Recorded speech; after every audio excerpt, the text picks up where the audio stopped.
नमस्कार। उम्मीद करती हूँ आप और आपका परिवार बिल्कुल खुश और स्वस्थ होगा। तो 4 दिन और बाकी रह गए हैं पितृपक्ष के। इन 4 दिनों में क्या करना है? शेष के 4 दिन बहुत इम्पोर्टेंट। कैसे इम्पोर्टेंट, आखिर क्या करें?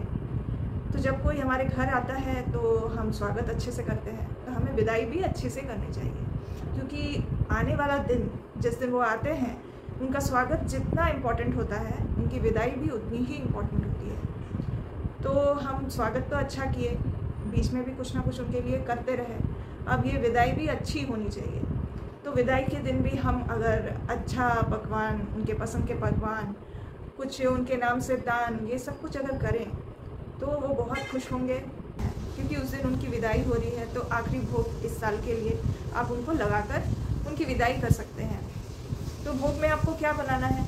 देखिए, हर घर की अपनी एक ट्रेडिशनल थाली होती है।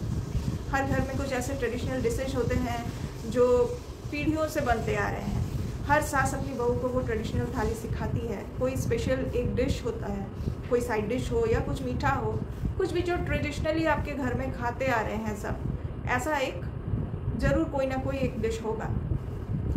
ऐसा है तो आप ज़रूर बनाएं। जो आपकी परदादी ने दादी को सिखाई, दादी ने माँ को सिखाई और माँ अब अपनी बहुओं को सिखा रही है, ऐसे कुछ ना कुछ एक डिश होता है। तो ऐसी चीज़ ज़रूर बनाएं कि पीढ़ी दर पीढ़ी घर के लोग वो खाते हुए आ रहे हैं, तो वो खुश होंगे उनको खा के। या तो आप पूड़ियाँ बनाएं, पूड़ियों के साथ आप हलवा बनाएं, खीर बनाएं। कोशिश करें कि जो भी भोग आप बनाएं वो सफ़ेद रंग का हो तो बहुत अच्छा है। जैसे खीर सफ़ेद होती है, आप मखाने की खीर भी बना सकते हैं या सिंपल चावल वाली खीर भी बना सकते हैं। आपको करना क्या है कि बिल्कुल शुद्ध होके, घर की जो महिला है वो बिल्कुल नहा धोकर शुद्ध होकर उपवास में ये भोग बनाएंगी। किचन बिल्कुल साफ़ होना चाहिए। जो भी बर्तन आप यूज़ कर रहे हैं, जो भी इक्विपमेंट यूज़ कर रहे हैं, वो बिल्कुल साफ़ सुथरे होने चाहिए, क्योंकि ये भोग है। तो आपको बिल्कुल साफ़ सफाई का बिल्कुल ख्याल रखना है। आप पूड़ियाँ बनाइए, हलवा बनाइए, और वो जो डिश जो आपकी ट्रेडिशनल डिश है वो बना सकते हैं, और खीर बनाइए। ऐसे बना के आप एक प्लेट पे सजाइए। वो अगर आपको पत्ते वाली पत्तल मिल जाए तो बहुत अच्छा, और अगर नहीं है तो आप पेपर प्लेट में भी दे सकते हैं। लेकिन ये खाना लेकर घर के पुरुष जाएंगे खिलाने के लिए। महिला खाना बना सकती है, पर पुरुष उस खाने को लेकर बाहर जाएंगे और अपने पितरों को प्रदान करेंगे। आपको कहाँ रखना है, कहाँ ले जाना है? तो आपको अपने घर से बाहर आप गार्डन में रख सकते हैं, या तो बाउंड्री से बाहर रख सकते हैं। फ्लैट में रहते हैं तो आप टेरेस में रख सकते हैं। पर आपको स्मार्टनेस ये दिखानी है यहाँ पे कि आपको ठीक उस जगह रखनी है जहाँ पे कौवे इसको खा सके, क्योंकि कौवे जो होते हैं पितृ को रिप्रेजेंट करते हैं, वो पितृ के रिप्रेजेंटेटिव होते हैं। तो कौवे जहाँ खा सके ऐसी जगह चुनकर आपको ये थाली रखनी है। साथ में पानी लेना बिल्कुल ना भूलें। आप पेपर ग्लास में पानी ले सकते हैं। आपको वहाँ ठहरना नहीं है, आप कौवों को वहाँ बुला नहीं पाएंगे, ना ही आप ठहर के ये देख सकते हैं कि खाना कौवे खा रहे हैं या नहीं। इसीलिए मैंने कहा कि आपको स्मार्टनेस दिखानी है कि आपको तो पता होगा ही आपके एरिया में कौवे कहाँ आते हैं और कहाँ खाना रखने पर कौवे उसे आसानी से खा सकते हैं। क्योंकि जैसे मैंने कहा कि पितरों को रिप्रेजेंट करते हैं कौवे, इसी वजह से कभी भी श्राद्ध की पूजा होती है, कभी पिंडदान होता है, या पितरों की कोई भी पूजा होती है, तो कौवों को खाना डालने के लिए कहा जाता है। भले ही बाद में उसे दूसरे पशु पक्षी खा जाएं, उससे कोई बात नहीं, लेकिन अगर कौवे 2 बार भी मुंह मार दें तो सोचिए आपका काम हो गया।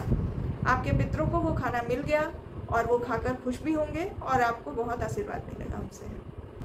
आप जानते हैं कि बार बार ये बात क्यों कहा जाता है कि आपको वहाँ ठहरना नहीं है, रुकना नहीं है, पीछे मुड़ना नहीं है?